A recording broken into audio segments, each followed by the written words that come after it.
everyone's got 1,000 competing social events to go to, all of which offer mince pies and mulled wine. So we're very touched that you've come tonight. We're delighted to be hosting one of the stops on the Granta Best of Young British Novelists World Tour. To give you a bit of context, and you might know already that the Granta list appears every 10 years, featuring some of the best British novelists, up-and-coming novelists of our generation, and obviously past authors have included people like Martin Amis, Pat Barker, David Peace, Salman Rushdie. And the first list appeared in '83, next one in 2003, and then one in 2013. And our Centre for Contemporary Writings at Brighton, Centre 21, was asked by Granta and British Council to help launch the Best of Young British Novelists list for 2013. So we were privy to all of the novelists and all of their work back in February, wrote some teaching materials which were sent to universities around the world based on these 20 new novels, and have since been going along with some of the authors to the events on the world tour. So recently we did Thailand, and then in January we're off to India, which is really exciting. So we're delighted obviously to have a Brighton stop over today with two of our authors. Now we have had, sadly Nadifa had to pull out of today's event due to family commitments, but we do have Kamila in her place. We're very, very grateful for that.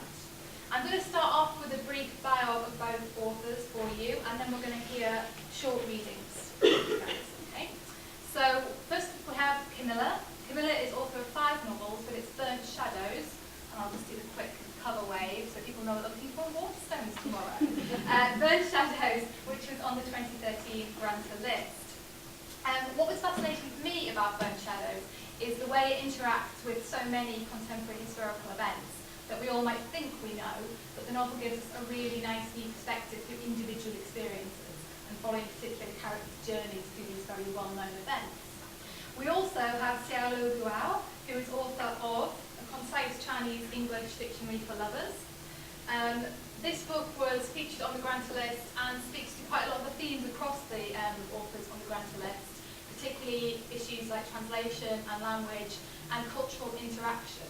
The novel tells the story of a Chinese girl known simply as Z, the reason for that becomes apparent when you read the novel, who comes to England to study English, and it kind of reflects on her experiences of England as a host nation and travelling in Europe and then returning to China, and that idea of the two societies and the way they're going to move forward in the new millennium. So we're going to start off today with a couple of readings. I don't know if you want to kick us off.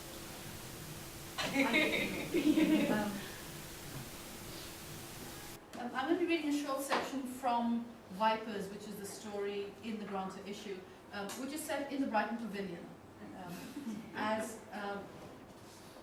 possibly all of you, maybe only some of you know, during the First World War, the Brighton Pavilion was used as a hospital for Indian soldiers who were fighting on the Western Front. And it is a fascinating thing. I'm sure you've all been in there, but walk, next time you go in there, walk past it, imagine you are an Indian soldier, you're maybe 19 years old.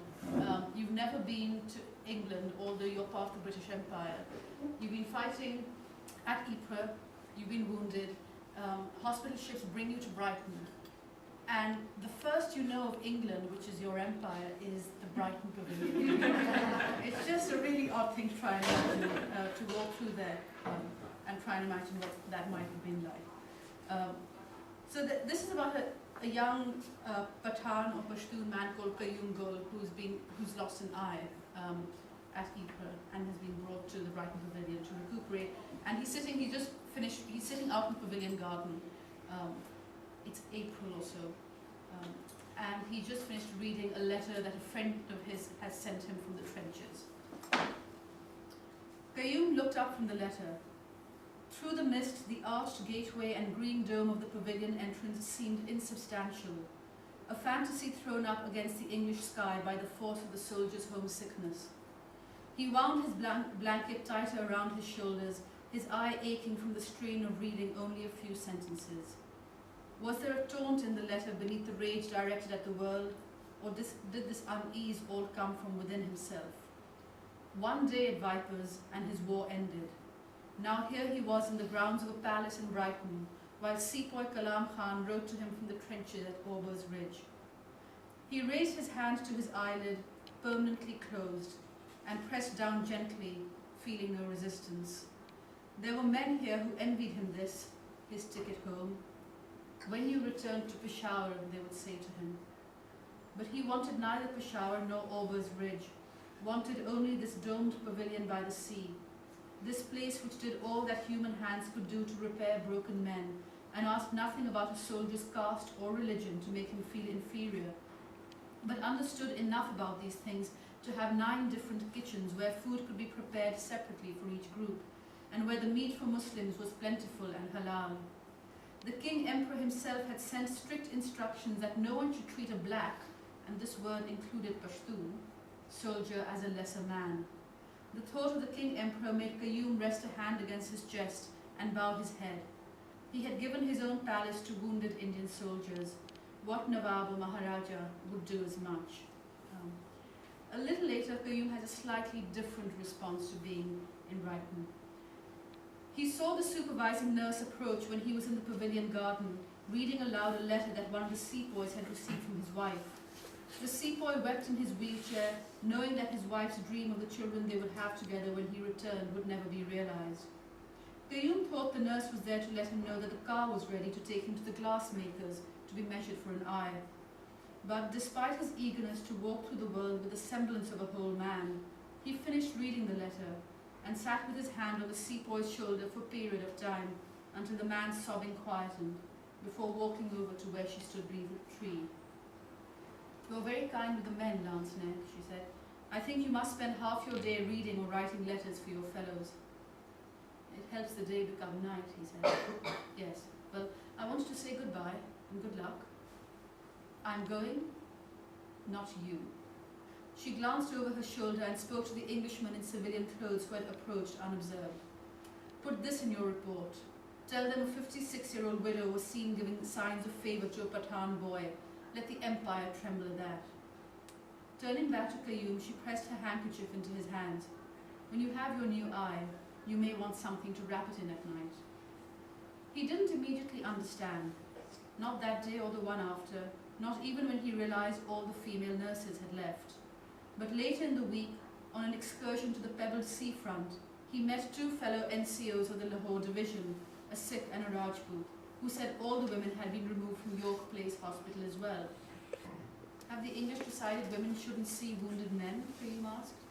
The Sikh merely grunted, picking up a pebble with the hand that remained, his left, and concentrating all his attention on readying to throw, the sleeve on his right side flapping. It was early in the morning, the sun had barely risen, the hour when disfigured men went out into the emptied world. But the Rajput with half a face in bandages and the rasping voice of one who has swallowed gas made a sound of derision. "They haven't removed them from all hospitals, just the ones with Indian patients." "Why? Why do you think? Why do you think the English women who come to visit you in the wards and tell you how much the Empire owes you are never young and never out of the sight of an Englishman?" So I'm going to read a section from Science Chinese English Dictionary. I love it. By the way, the blurb introduction of what's the novel about, I always hate it. It's very patronizing. It's always written by a publisher trying to make the story much, much simpler or much more sugary. It's nothing to do with the Chinese who come to the UK to study English. It's about two lovers cannot communicate, even they can speak the same language. And it's about the question about individuality and human rights. So of course they don't want to put that on the enemy. Maybe so it's always a struggle. So the novel is written with kind of 300 vocabulary. So it's like a better version of the Oxford Dictionary.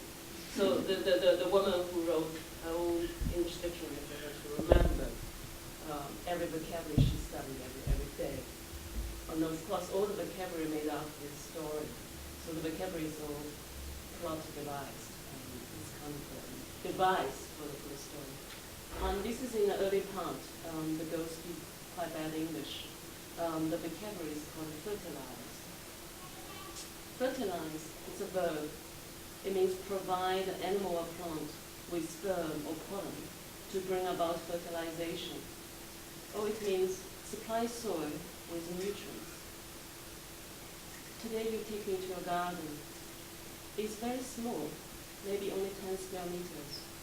One by one, you introduce me all the plants you have put there. 16 different plants in a 10 square meters garden. And in my hometown in China, there can only be one plant in the fields, rice.